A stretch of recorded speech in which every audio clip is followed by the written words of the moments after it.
Shabbat is of very great importance in Judaism, in the Torah, and it is almost like its own separate category altogether. We know that on the seventh day, Hashem created the Shabbat. He rested from creation, and until this day, the Shabbat returns. It returns every week on Saturday. And in Judaism, it is of tremendous importance to keep the Shabbat and to rejoice on Shabbat. So much so that even Tisha B'Av, which is one of the saddest days of the year, gets pushed off when it falls on Shabbat, and it's postponed to the next day in order to rejoice on Shabbat. We're not allowed to fast on Shabbat unless it's for Yom Kippur. Only Yom Kippur can stay on Shabbat, still be observed, even if it falls on Shabbat.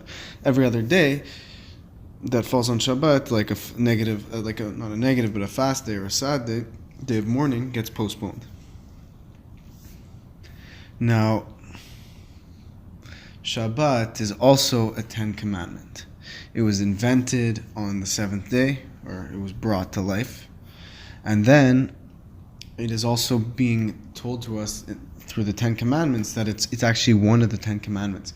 On the same 10 commandments that speaks about not to murder, not to steal, and not to commit idolatry, like praying to other gods, adultery, not to be jealous, as well as there's a few more that I didn't include just because off the top of my head, it's going to take me too much time to think about it. But Shabbat is included there, right there with them. Also, honor your parents. So Shabbat is right there with them, and you have to ask yourself, wow, how important really is it that it's up there right with the other 10 commandments? Because I was surprised to find out when I became Bizlat Hashem, closer to Hashem, and started learning Torah. I was surprised to realize how important Shabbat was. So it really interested me into starting to keep Shabbat. And that's how I became Shomer Shabbat, is by simply realizing, wow, there's a great importance to this. That's what caught my eye. And at first glance, Shabbat seems like it could be hard. It could be difficult to observe and a change from your normal setting. And you know, let's say you always go outsiders, it could be different for you at first. But that's what's beautiful about Shabbat, is that it is different. It is in contrast to what most of society does. But when you actually end up doing Shabbat, it's really something incredibly special. It's something that it's an eye-opening experience. It's really like you're not allowed to use technology and electronics. You're not allowed to work. You're not allowed to do things along those natures. So being so relaxed and separated from technology, and also it puts you in a state of holiness, because it's like the only thing that will entertain you is Kedusha, is holiness, such as going to synagogue. I remember when I first became Shomer Shabbat, synagogue was so great for me. It helped me pass the time, helped me literally enjoy Shabbat so much, and go to shiurs. So Shabbat is really the only time where you could have uninterrupted connection with Hashem. So at first glance, Shabbat seems like, okay, it's giving up something. But just the opposite. Once you observe Shabbat, you're going to realize you're gaining so much, and it's an opportunity. It's a possibility of connecting to Hashem and separating from society, from the week you just had. 6 days a week you work, and you're integrated with society and technology, and you're sort of on autopilot in a sense. And then Shabbat, you separate, and it really trains the mind to start thinking. Once you can't use technology, such as on Shabbat, you start to think about the Torah you learned throughout the week, and you start to get excited about it, and really teaches you how to intellectually entertain yourself in a very positive way. And And that's why Shabbat is so important. It's because of how enjoyable and exciting it is, and all the more so, all the more so when you do it for Hashem, because you're rejoicing for Him, and He's going to rejoice as well.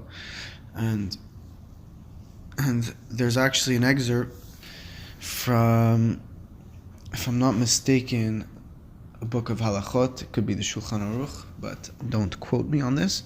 But it says that somebody who honors, who guards and rejoices on Shabbat will not have to go to Gehenom, the place that many people enter when they're not yet ready to go to heaven. And it's not such a great place to be in. Well, it's for a good purpose, but it's not. It is very painful and beyond words to describe. But somebody who honors and keeps Shabbat does not have to go to Gehenom, purgatory. And now I thought about that. How could it be just you don't use electronics during the week and you honor and rejoice, but then you could do whatever you want during the week and you'll not have to go to Gehenom? How does that work? Well, I thought about it, and I thought about it this way. If somebody really, truly honors and rejoices on Shabbat to its fullest, then of course they won't have to go through Gehenom, because that Shabbat will carry on into every single week, and they will live during the week with that spark of Shabbos. And of course they'll follow the Torah and the mitzvot. So then by virtue of that, they won't have to go through Gehenom, because they'll become so holy because they're doing such a holy Shabbat. It'll sort of fuel them and rocket and launch them into the week with joy and kavod and excitement and fear of Hashem. So I think that really sums it up with Shabbat. A lot of people, well, you can never sum up with Shabbat, but for this video, a lot of people, Shabbat is really, it's a eye-opening experience for them. And if you've never observed Shabbat, I really urge you to try to observe Shabbat. I personally, when I first started observing Shabbos, I only thought I was going to do one Shabbos, but it was such a powerful experience that from that very first Shabbat till this day, Baruch Hashem, I'm Shomach Shabbat, Bezrat Hashem, Baruch Hashem. Of course, we're always learning about the halachot to try to even be better, because Shabbat is definitely one of the most detailed commandments. So, but Shabbat really has the power to turn your life around. So I thank you guys so much for watching this video. And here in Montreal, Shabbat's about to start in about 3-4 hours from now. 3 hours or so. So I want to wish you all a good Shabbos.